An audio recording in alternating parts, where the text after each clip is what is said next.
17 years, B was more of a man than I've seen some grown men.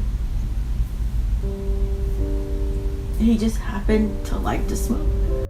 Okay, when a person is addicted to weed, one of the things you may hear is, weed can't kill you. I was one of those people. Well, apparently it actually can kill you. Okay, so today we're going to look at the case of Brian Smith Jr.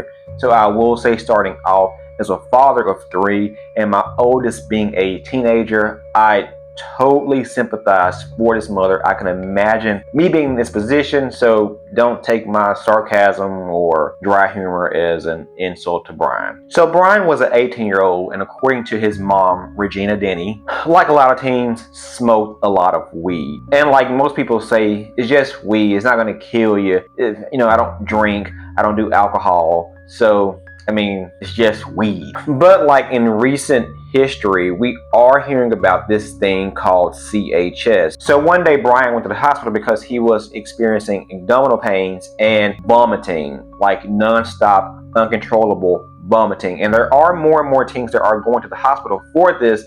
And since CHS is a new thing, and by the way, CHS, which is called cannabinoid hyperemesis syndrome. So basically, you smoke a lot of weed, you smoke weed every day. You usually don't get it if you smoke every now and then or occasionally. If you smoke every single day, some people go to this thing where basically the cannabinoid receptors in our brain are being triggered, and they're not sending the right signals to our esophagus and causing basically our esophagus to tighten up and cause us to throw up our food. Ugh. So Brian went to the hospital for this and saying, my stomach is hurt, I can't stop throwing up, what's going on? Now, like most people, including myself, because I went to the hospital when I was around 16 and I had the same issue, and doctor came and said, do you smoke weed? And like most teens, most kids will say, no, I don't smoke. Talking about me? No, I don't smoke. This is crucial now in helping the doctors determine what you actually have. He had smoked for a long time,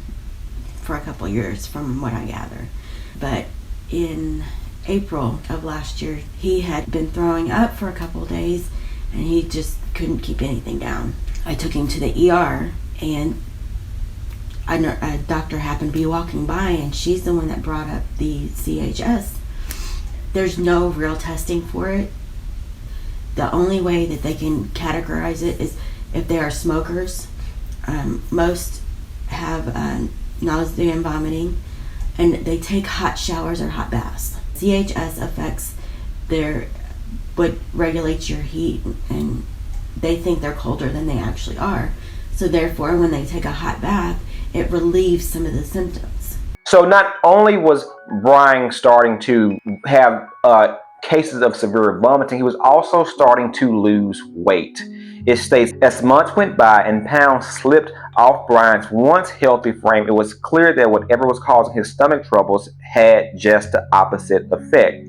But Brian kept smoking and the symptoms continued off and on. So Brian had been actually smoking weed since he was 13 years old. The article states, Denny didn't like the fact that her teen son started smoking weed at 13, but she figured the situation could be worse. Brian and she had a strong relationship, and he had always been honest with her about his use of marijuana. For the most part, Brian was a good kid who had a tight-knit group of friends who called themselves GBS, the Gimber Block Savages, after the South Side street where many of them lived. Although they called themselves a gang, his mother said they never caused any trouble. They basically just smoked a lot of weed. About 2 years after Brian started smoking weed, he began using it a lot more, perhaps to deal with depression, his mother said.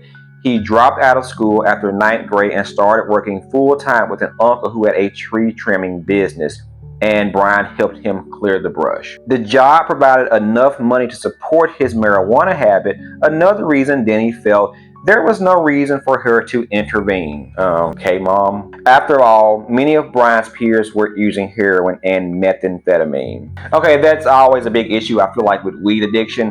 We'll say it's okay to be addicted to weed because, it's not alcohol, it's not meth, It's not fentanyl. It's just weed. But just because you have a drug on the lower totem pole of drugs doesn't mean you still don't have an addiction. And any addiction at any form, any level, using it over an extended amount of time is going to cause some type of issues. She said, I thought, okay, if that's all he's doing, smoking weed, pick and choose your battle, she said. If this is the worst thing that he's doing, I'm okay. He's not in any trouble legally. He's not playing with guns, robbing people, stealing things. He's supporting his own habit, I thought. Okay, this is what it is. I think the worst thing he did was drop out of school at the 9th grade and join a group called the Gimber Block Savages. So the article goes on to say Brian was Denny's baby, her boy after 2 girls. From the time that he was a child, he suffered from acid reflux and then often took medicine to ease the symptoms. People are being misdiagnosed that have this. Most have been diagnosed with CVS, which is cyclic vomiting syndrome, which they are very similar, but that CHS is caused from smoking weed. So probably if you have issues with your stomach anyway, CHS is probably something you don't want to deal with. Brian, who also loves sports and the movie Twilight, was close to his family and called himself his mother's Snuggle Bunny. He was beloved Uncle Bub to his toddler nephew Zayden. He was also a loyal friend, once giving up his bed to a buddy who was homeless and had no place to sleep. As a teen, he split time between Denny's home and that of his father. This homeless friend was one of the ones that was on meth. Okay, that's besides the point. So in April of 2018, Brian felt ill. At first, everyone thought, including his pediatrician, that it was just his acid reflux.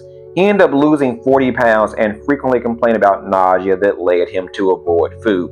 So first of all, if you're smoking weed and you have lost 40 pounds, I mean, I have heard that when some people smoke weed, they tend to lose weight. I think 40 pounds is a cause for concern. And if you're not eating due to nausea, because one thing weed did for myself, it made me want to eat. So if anything, I think if you're smoking weed every day, you should be gaining weight. Unless you have a high metabolism like myself. But even with my high metabolism, I didn't lose 40 pounds. That's obviously, there's some issue there. So a few days into the illness, he called his mother and told her that he couldn't stop vomiting. Then he drove to his father's house to take him to the hospital.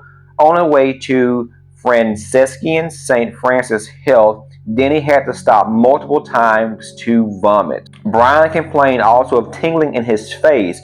When he got to the hospital, half his face was numb, the muscles in his hands and legs constricted and froze, and he projectile vomited. His mother assumed he was like having a stroke. Within a few minutes, he was hooked up to oxygen and a heart monitor, and they placed IVs into his arm. And tests revealed also his kidneys were failing, and many of his labs values were at normal, and no one could tell what was behind the attack, though they knew he frequently vomited and that always left him dehydrated. Another emergency room doctor poked her head in the door and said, I have 2 questions. Do you smoke marijuana often, and do you take frequent hot showers? Brian said yes and yes. The doctor said immediately, you have CHS. Initially, Brian and his mother did not accept a diagnosis. He just said, like most people, it's a new disease to us and to people who smoke weed. So first hearing that, you're saying, I'm not going through all this because I'm smoking weed. So his mother then suggested that he probably consider not smoking weed or trying to quit. So after that, the doctor did take blood testing and confirmed that he did have CHS. Again, they were hesitant, so they took the results and kind of said, maybe no, I don't believe it. So after that, Brian returned to live with his father, and he, like most weed heads, continued to smoke weed. He told his mother, I had issues with it while I quit, so what was the point of quitting? Every time weed heads say they've quit, we always inflate our time that we quit. We'll say, I haven't smoked for a week or 2. And if you have a severe case of CHS, that's probably not a long time to truly gauge on whether that was the issue. You really shouldn't truly make an assessment unless you have quit for at least 6 months to a year. They said in July, Brian moved back in with Denny, and she knew he was not going to give up smoking, but she thought being around his nephew would encourage him to smoke less. I mean, you can have children, and sometimes, and a lot of times, it doesn't convince you to smoke less. I mean, a child who can be quite nerve-wracking. That might make you want to smoke. So a few months passed. Brian did not put back the weight, but he seemed to get better. Then October 7th, Brian started feeling ill again. Denny and her daughters had concert tickets, so they went to buy him Gatorade and popsicles to stem the nausea and asked his father to come stay with him. When they returned from the concert, he started vomiting nonstop. They rushed him to the hospital, where doctors transferred him to Raleigh Hospital for Children. Once more, Brian was dehydrated. Denny said her son cut back on smoking, but a few weeks later, he went to visit with his cousins, and I know they smoked.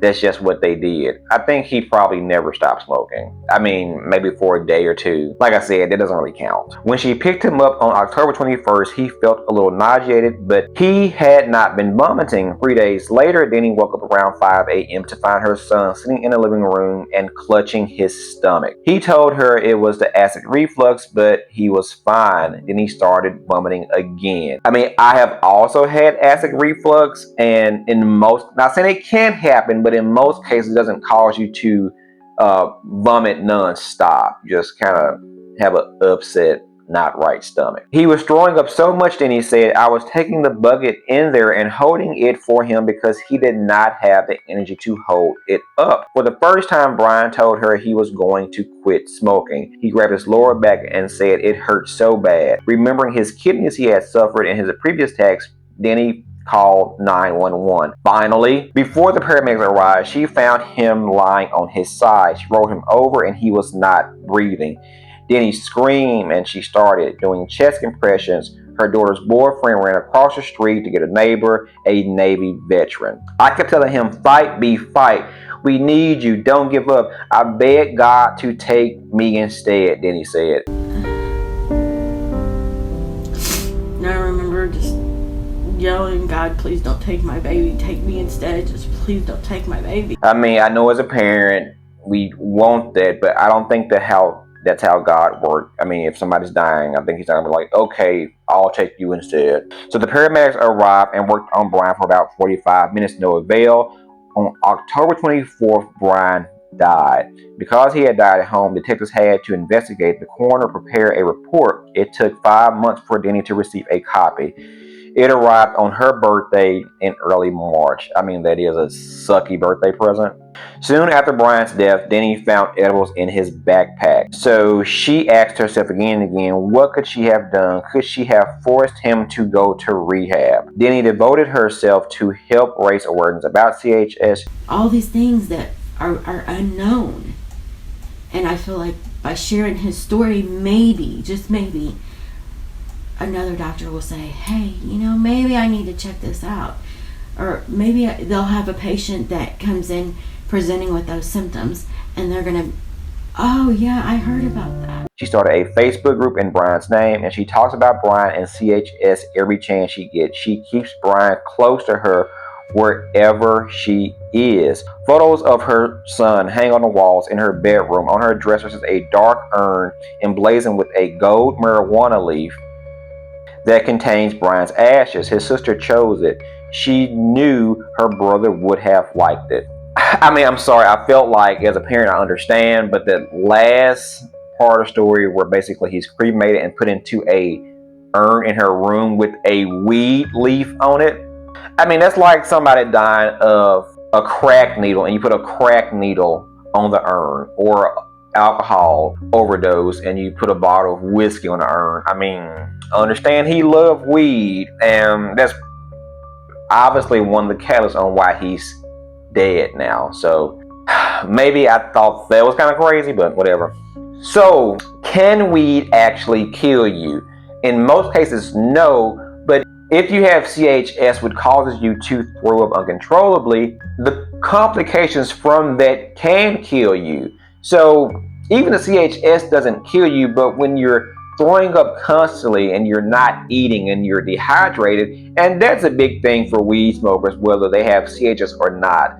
They tend to always be dehydrated, and unless you're a person who just loves to drink water, you're just always dehydrated, which is an issue. So a lot of times when people do die from CHS, it's not really the CHS itself, it's dehydration, it's loss of potassium, and for these reasons, it sends other parts of your body into shock, and unfortunately, some end up like Brian here. So, sad story. And I'm glad his mother is devoting her life to raising awareness about CHS and about teens, especially young kids who are smoking weed on a consistent basis at such an early age. You know, as a 25-year-old or an adult, you have the freedom to do whatever you want to. But when you start smoking weed at 13, such a young age, you really heighten your chances for addiction and things like CHS.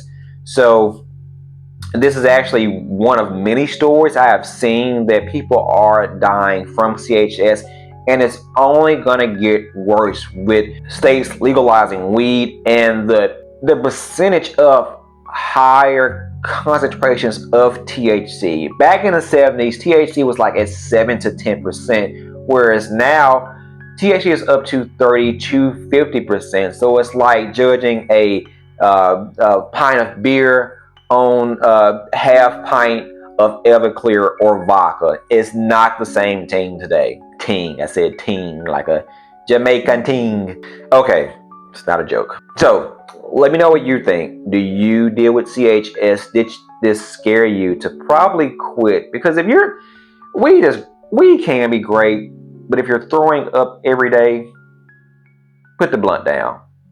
Point blank. I put the blunt down, I put on my crown. I don't need no weed, cause I used to smoke a pound. I used to get so high, now I am so fly. I depend on my mind.